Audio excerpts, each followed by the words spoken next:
What we're going to talk about today is how to deal with being locked out of a trade, the power of systems, and winning by staying focused. And if you want to try to get a really better understanding of how to make sure you don't get off path and what you're doing, kind of based on what's going on around you, this is going to be a good video for you.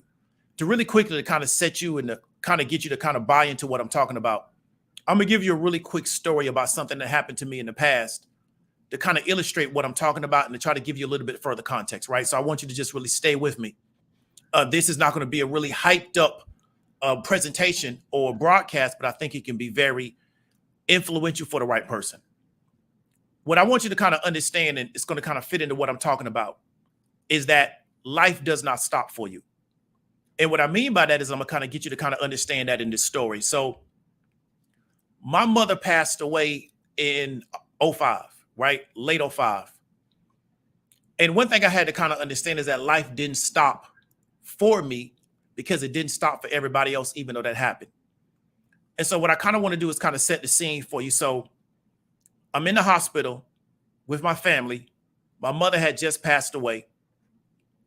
What happens is once that happens, you now have to shift into other things because, you can't leave a deceased person in a hospital bed.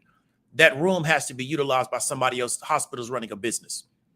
So they're immediately telling you, well, you need to make plans for what you're going to do next after this particular situation takes place. So you don't really have time to sit there and deal with the situation. You have to immediately start to transition into other situations to deal with this situation. You don't have time to really fall apart and emote, things of that nature, right? The situation won't allow you to do that because now you have to solve other problems as a result of this problem now popping up. So one thing I noticed is that when I left the hospital to go now start dealing with these other situations, when I went out to the parking garage was full of cars because people had to work that day, okay? When I drove out of the parking garage and I got on the street, it was maybe, I want to say 9 o'clock in the morning on a Saturday. This is in Orlando, Florida. There was people moving around on the road. Because why? People had to go to work, right? Nothing was going to stop because of what happened to me. As bad as I felt, as down as I felt, as traumatic as the situation was, the world wasn't going to stop moving for me because everybody else had their situation that they had to deal with. And if they didn't deal with their situation would run over them. And one of the things you kind of have to understand is that when something happens to you, it's the biggest thing in the world because it happened to you. If something happens to somebody that you care about, it's the biggest thing in the world because you care about this person. But the rest of the world's not going to stop for that.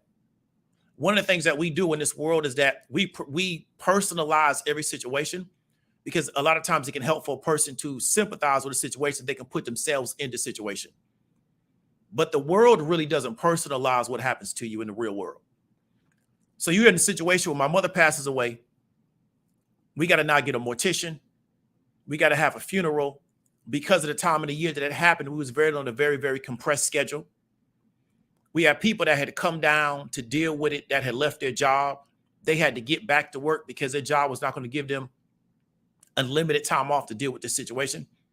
So the whole world was still moving while we were trying to manage this situation. And what it really pressed on me is that life does not stop for you, right? Life will not stop because of what happens to you individually. So just because you are not feeling well, it doesn't mean that you should just, soldier through it. What I mean is that everybody else, because of what they have going on and the way this world is set up, they often can't stop for what you have going on. So your personal immediate family may deal with it, but the larger world often can't stop for it. Because if they don't keep going the way they've built this world, they will get run over or get overtaken by their responsibilities or their obligations or the things that they have to take care of. And so me leaving that hospital and realizing that the whole world is still moving, right? Even though I've had this bad situation happen to me, the rest of the world is just moving, right? Nobody's saying, David, you know what happened to you is so bad. We're all going to stop what we're doing for you. It just really wasn't something that was going to be a reality. Everybody else just kept moving.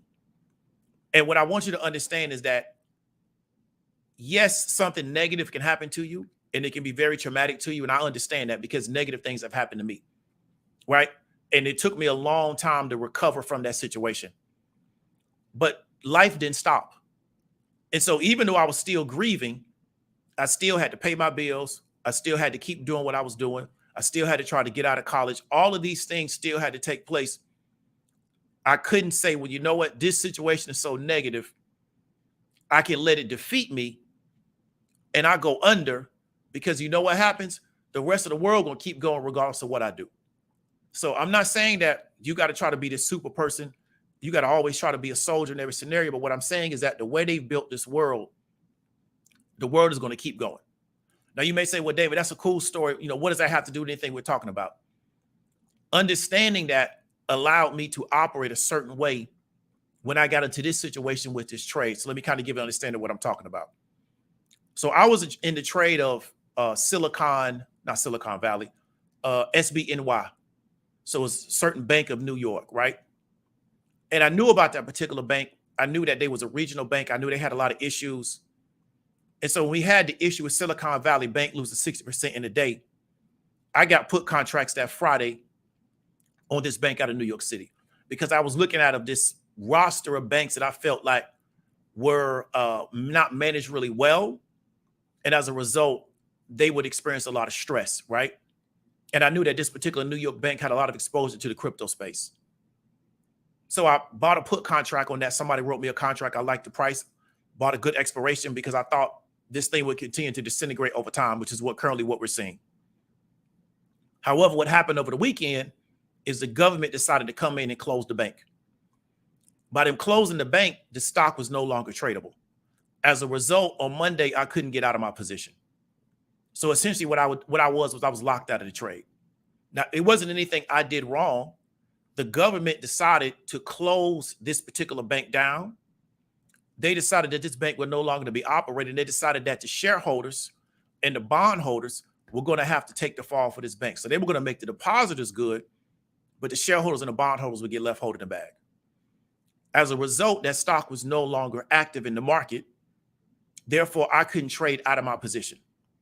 Every other regional bank that came into Monday, they opened up about 45 to 50% down. So that I probably would have got 500% on that trade. But I couldn't get anything on the trade because why? I was locked out in the market. The question is, how should I react? Now, what we see a lot is people trying to start these campaigns. I could have went on the message boards. I could have went on Twitter with a lot of other people that was locked in that play. And I could have complained and got upset and, messaged the people for the next 48 hours about how this is so wrong and yada, yada, yada.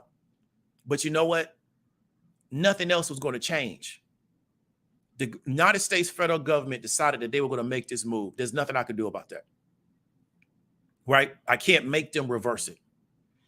One thing about me is I did have enough expiration on the play. So maybe if they open the market back up, I could potentially trade it. Mr. G, one of the people in the trading group that I'm in, he gave me some really good game about how I can execute or exit out of that play, right? Once it goes to the OTC or what we call the pink sheets. But I couldn't sit there and just go into this complaint cycle about how I was done so wrong, yada, yada, yada. Because of my principles, I didn't have a large amount of exposure to the situation. So me practicing risk management, I wasn't in that deal for $10, $20, $30, $40,000. I know some people that got $40, $50, $60,000 short selling or puts on that particular play. And they're not in a great situation right now. I could have got mad at the OCC. I could have got mad at my brokerage. But none of that was going to change the rest of the world. So on Monday, the rest of the world keeps moving, even though I'm locked out of this trade. So the government essentially took my market from me. And if the government takes your market from you, there's really nothing you can do except petition that they open the market back up, but you can't force them to do it, right? I don't have the political power to make them do it. I don't have that ability. But what do I do know? I have other projects going on in my business that I need to get resolved. I have other things going on in my business. My business still has to drive revenue. Just on the business side, we're not even talking about my personal life, all right? So what I would be saying is if I made this situation the biggest situation in my life, I would be saying that this one trade is bigger than everything else in my life. And this often is what happens to a lot of people, is to where they let something small become the biggest thing in their life, and it derails everything else that they're trying to do. Because instead of me solving the other problems and putting the work in on that, I get fixated on the one problem that I can't solve. And this happens to a lot of people. And this a lot of times becomes a routine of their life. They worry about stuff that they cannot solve. They worry about things that they have no impact in, right? So I have other things going on that I can impact. That's what I need to worry about. And so we're going to roll into the next point. Focus on the main things I can impact. What can I impact? I have other projects going on I can impact. I have documentation I need to give to my CPA. I can impact that. I need to make sure that I drive sales. I can impact that. These are the things that I can impact. And that's what I want people to understand. So really quickly, in talking about sales, I want you to understand that this particular show is being sponsored by the highestpaid.online, right? That's an options training academy. We're currently doing a 30% off sale. That's going to be over at the end of March, right? So you want to make sure you take advantage of that. We're going to be going back up to the regular price. But this is an example of something that I can have an impact on. So my business still has to drive sales, right? So if you're interested in that 30% off, make sure you go to www.thehighestpaid.online, because once March Madness is over, we're going to go back to our regularly scheduled price. But I want you to really understand is I needed to focus on the things that I could control and not focus on the things that I could not control. I could have sat in my house and stewed over my money's locked in this trade. I can't even get my money out, right? It's not all the money in the world, but it's money that I could be using to try to generate profit from. It's money that I could withdraw from my account and I could use it to buy food or gas or something of that nature. It's just locked in my account. However, there's nothing I can do about it at this moment. So what I need to do is go focus on the things that I can impact. And many times people are focused on what they can't impact. I was talking to somebody earlier today. There's an area in Orlando, Florida, not Orlando, Florida, in the metro Orlando called Edenville. It's like the oldest Black incorporated town in America, right? And they are concerned with something going on with land. However, they may not be able to impact that the way they want to. So you know what? They just have to let it go, because provisions was not built over the years to put themselves in a position to impact it. Now it's being taken away from them, and they don't necessarily have the ability to impact it, because during the last 10, 15, 20 years, everybody was so concerned with leaving Edenville instead of keeping a base of power in Edenville. You don't have to live there, but you have no power in the area. Now people see the value in the area. They're coming in, and you can't impact the area. Now is not the time to get upset. You have to learn from that, move on to the next situation, for the next generation can learn not to do that, because you're not in a position to impact that area. What can you impact? That's what I would, really encourage people to focus on. Okay. So that's what I had to do. I had to focus on what I could impact and not get concerned with a trade. This is what these guys did with GameStop. They got upset that Robinhood locked them out of the trade. Well, there's nothing you can do about it except pull all your money out of Robinhood and never do business with them again. But you can never get that time back in which Robinhood locked you out of the GameStop trade. It's not going to be possible, right? So a lot of times what people get caught in is what they could have done when this happened, or what should have happened, instead of doing the work of doing something about the right now. Because doing something about the right now means I actually got to go do some work. Me sitting and talking about what could have happened or what should not have happened, instead of me doing something about the situation right now, is always going to be the easier road. That's why it attracts the most people. If I'm in Edenville, what we need to do is get our hooks into a city council person. What we need to do is get our hooks into somebody that sits on the school board, right? But that's going to take work. That's also going to take money.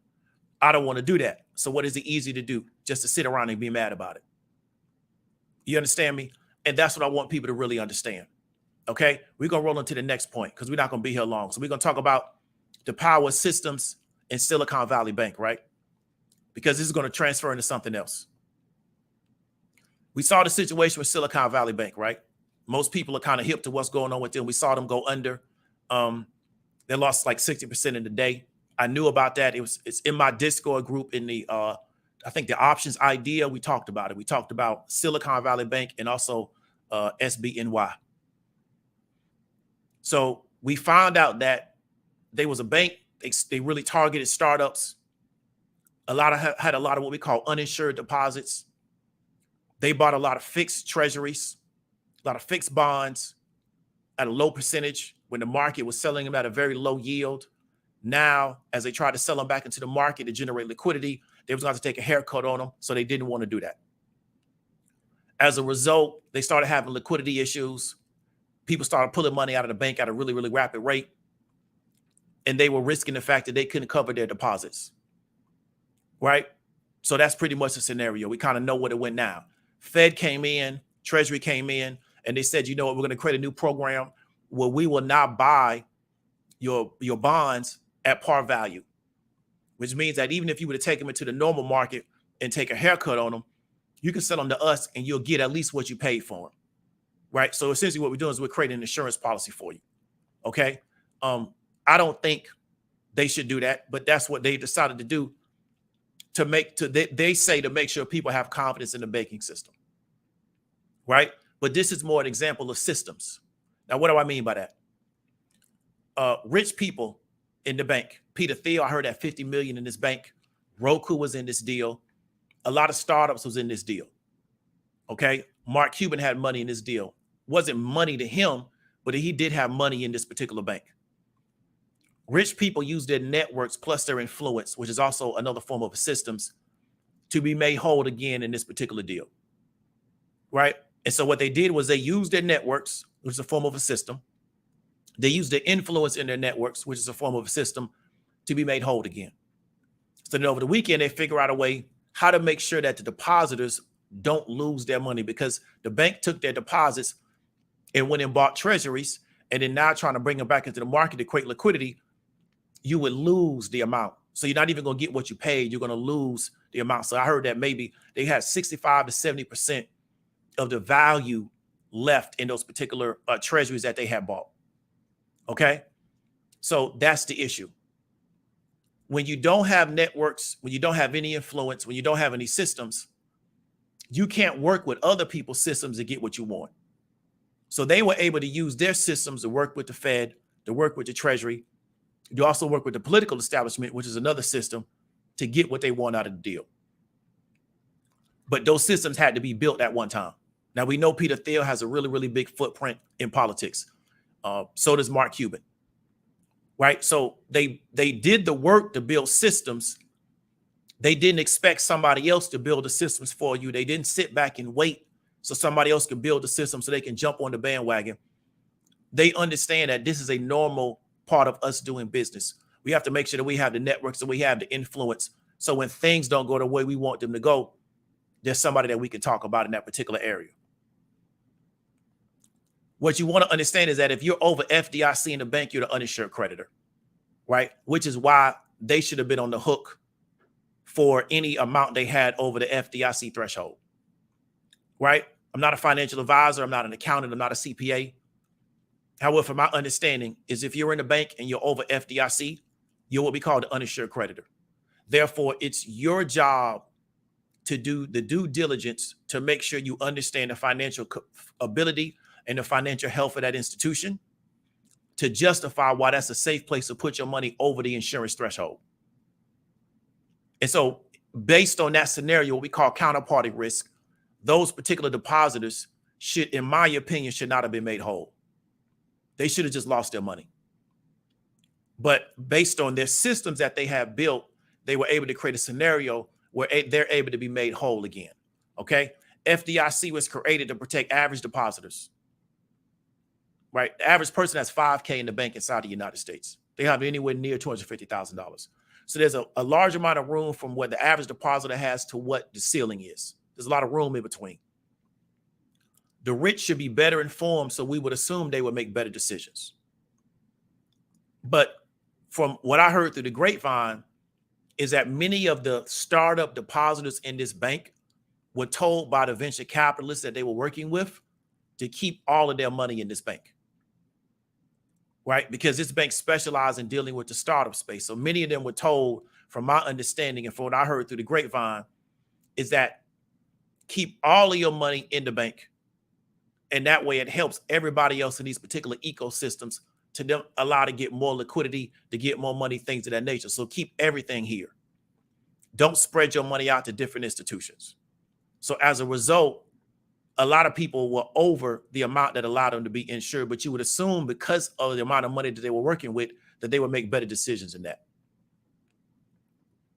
People that have mulligans, right, built into their life have an advantage. I want my group to get that same advantage. And when I say group, I don't specifically just mean black people. So there's black people in my group, but there's black people that don't want these type of advantages. So I'm not trying to get them for them. But what we see is that you have people in this world where they can make a mistake and they have what we call a mulligan in golf, where you can take that shot away. Okay. And this is built into their life. It's therefore, if something goes wrong, it can be wiped off the board.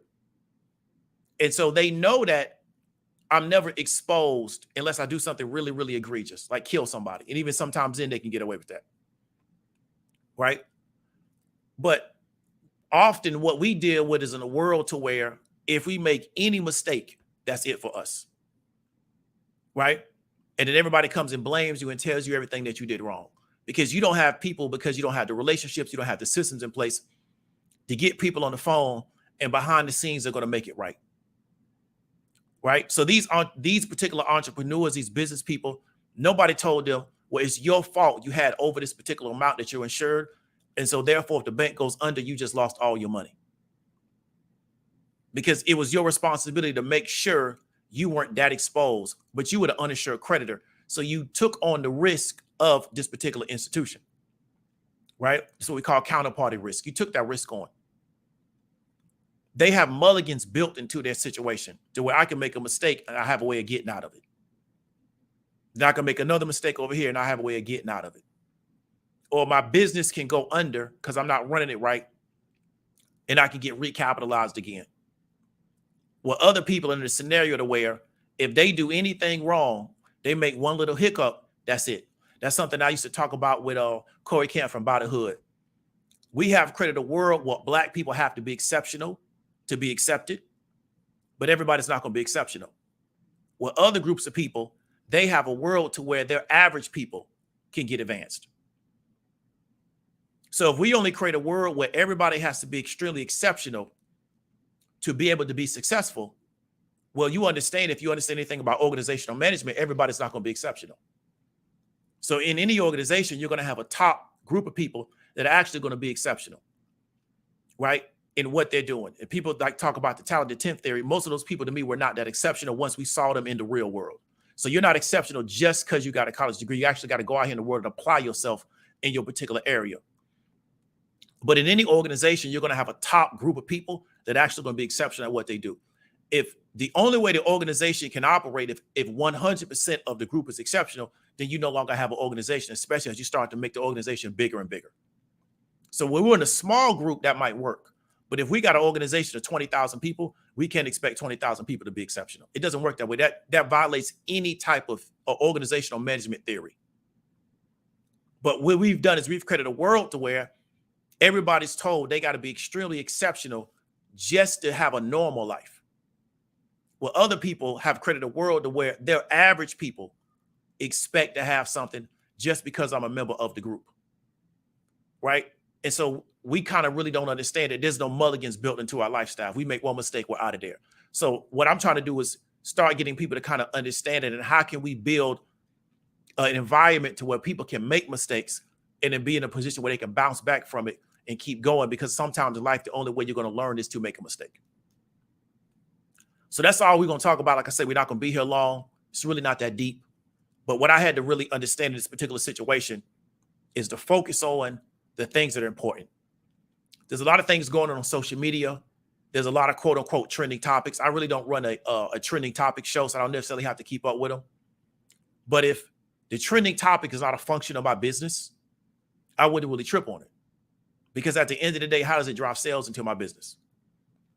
How does it make me a better trader from a business side? On the personal side, how does it make me a better person? If it doesn't, why am I spending a lot of time being preoccupied with it? Because what is going to be the return on the investment in that particular deal, especially if I have no control over what's going on in that particular area?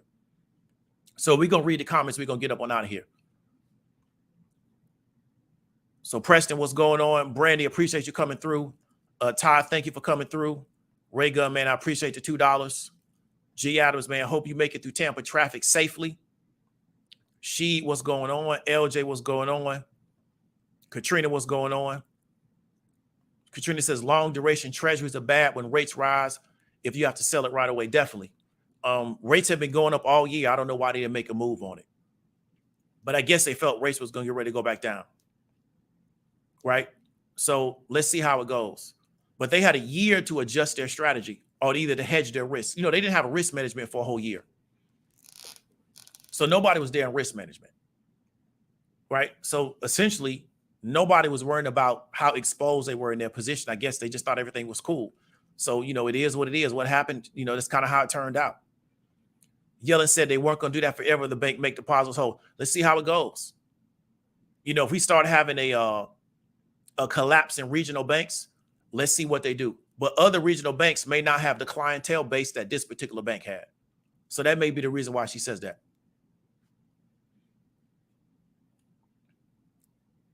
So Katrina says banks provide services to do all the moving around for deposit over the $250K to limit it. Yeah, they definitely do.